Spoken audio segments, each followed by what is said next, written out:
Let's get right to our top story tonight. A drug takedown of dealers in Central Texas.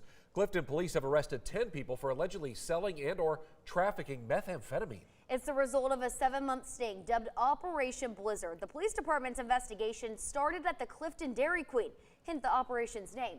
It's where 2 people of interest eventually led to 10 behind bars.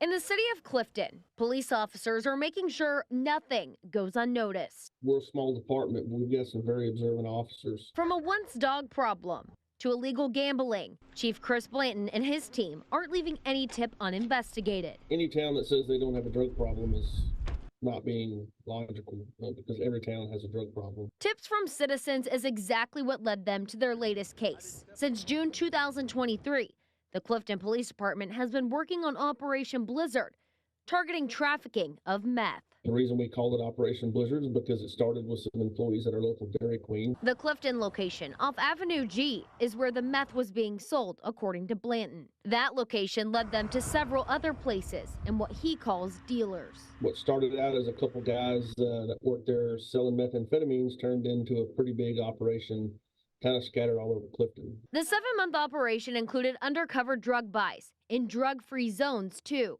Texas law automatically enhances the crime from a state jail offense to a 3rd-degree felony. We wanted to be able to show that these guys aren't just, this is a one-time thing. I was in a bind for money, I sold drugs one time.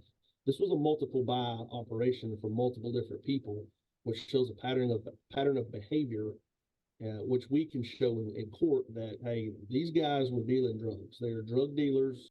It's the work that Blanton hopes sends a clear message. If you want to sell drugs, probably shouldn't come to Clifton, because things like this is probably what's going to happen if we catch you.